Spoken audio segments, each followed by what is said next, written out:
Howdy, folks. Today I want to talk about conventional startup perspectives on intellectual property rights and exit events, and how these often recite the anecdotal experience of founders who are operating in industries dominated by strong network effects and natural monopolies. As such, these unique circumstances frequently lead to first mover advantages that displace intellectual property protection consideration. However, over reliance on conventional wisdom also allows valuation destroying time bombs to hide within successful businesses, only later to detonate during a liquidity event.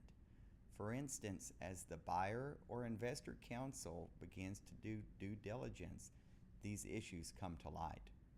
At hardware startups or at startups in markets without natural monopolies, stronger appreciation of intellectual property and of intellectual property rights may inoculate companies against these mistakes. Non-software startups frequently receive advice that, perhaps inadvertently, pushes them along a favorable path for massive exit valuations. However, as an IP and deal lawyer, I have seen a few recurring false steps that in fact harm valuation across domains, across industries, even if hardware startups often avoid the worst offenses. With this in mind, I wanted to share with you today a few cost-effective IP strategies that you may employ to optimize the exit valuation of your company.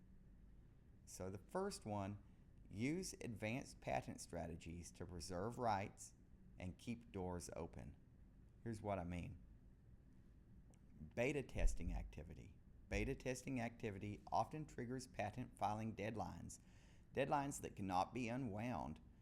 This practice is understandable, as cost management typically is quite critical during the pre-revenue beta activity.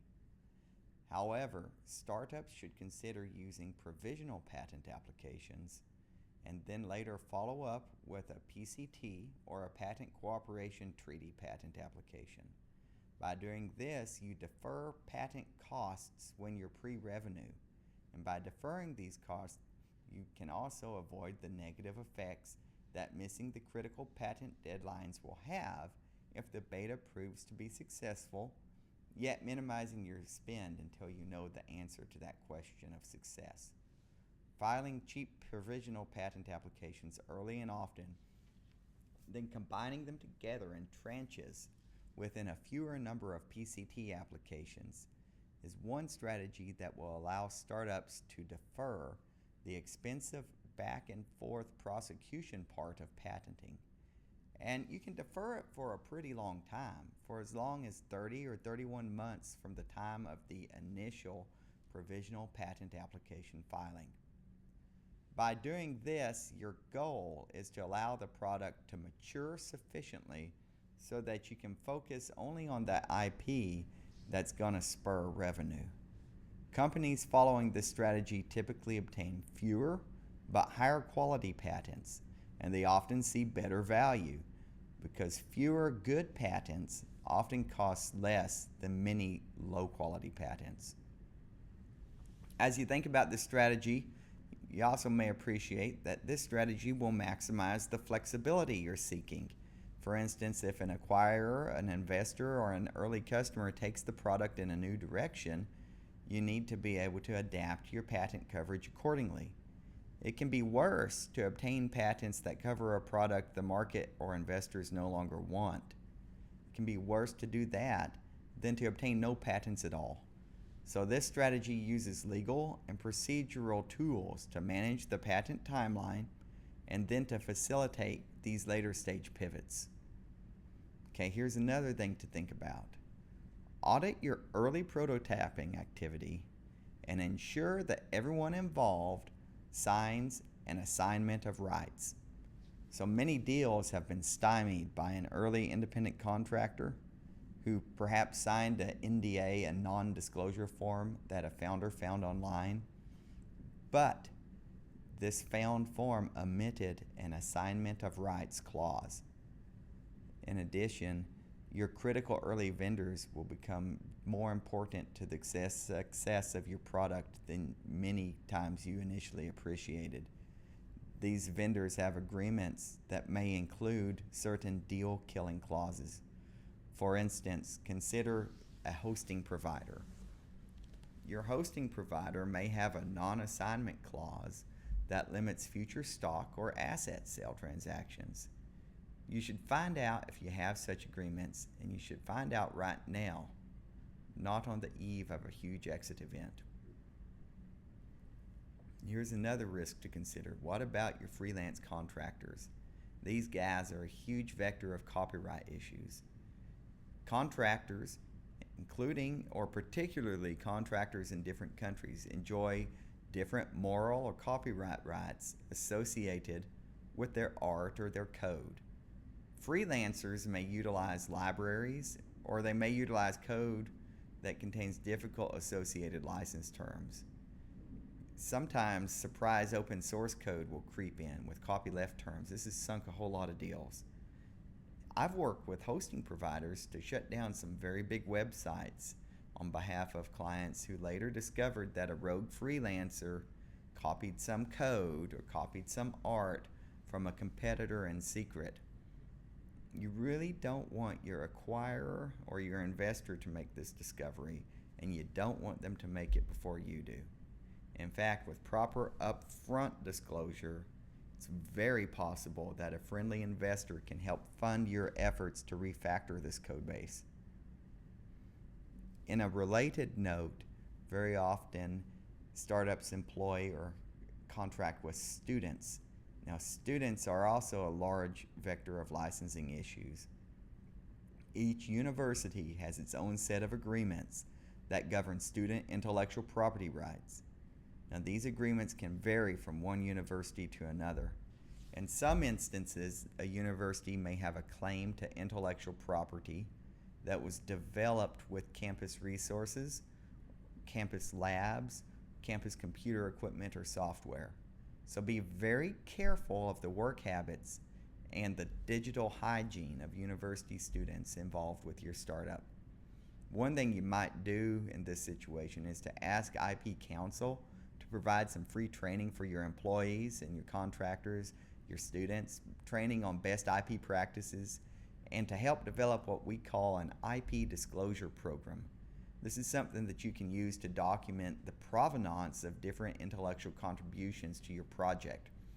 And the goal here is not just to minimize litigation risk. You may say, well, hey, we have a good relationship with this university. Litigation risk may not be an issue if you have a good relationship with the relevant university.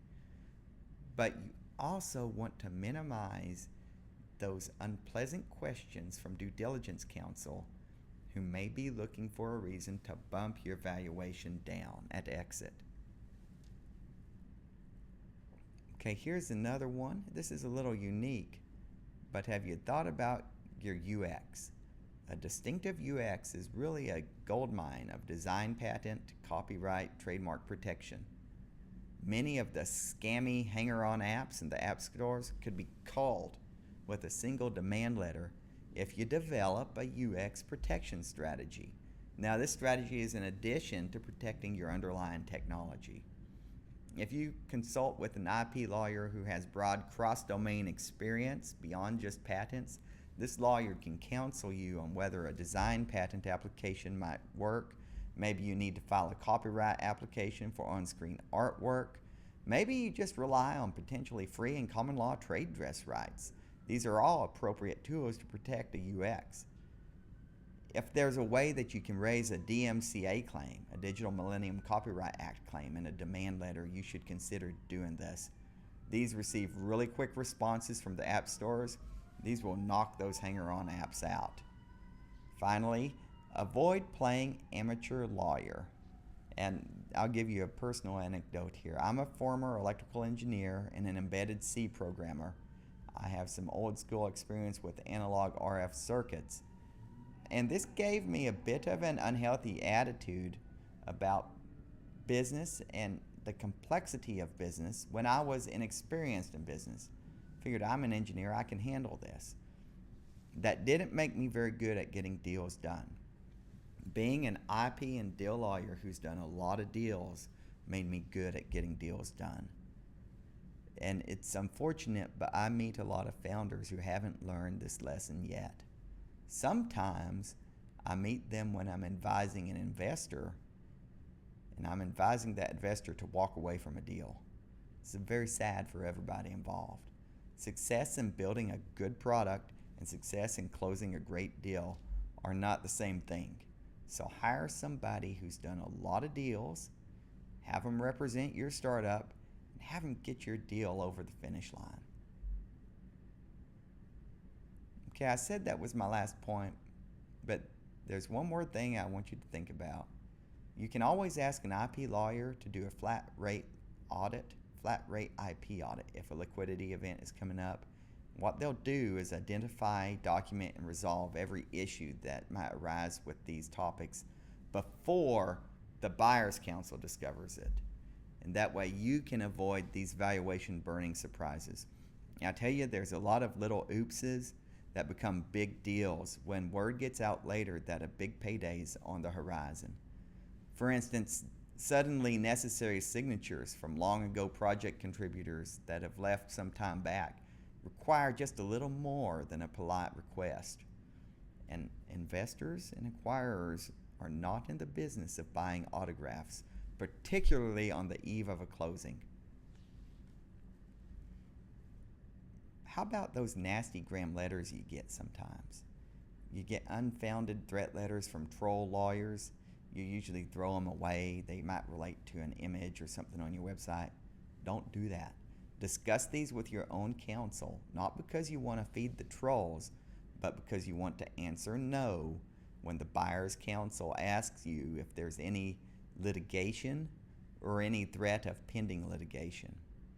In a related note, there's a new form of trolling. This one's called Made in USA trolling. It's a real concern for clients who are making tangible things.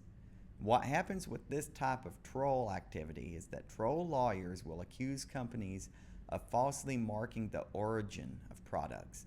And what they do is they rely on supply chain confusion, and this frustrates companies into paying some go-away money just to get the issue off their books. Now, if you will know where your contractors are located and if you'll know where your vendors are located, and then you document everything, you can make yourself a hard target. All right, well, these are a few common issues that I would like to highlight that if you address them early and with competent counsel, you can keep your valuation just about as high as you can for an exit or liquidity event later. But you can do so in a way that doesn't burn a lot of money up front when funds are really tight. All right, I'm Kyle Graves. You can contact me at kylewgraves.com. I appreciate you listening.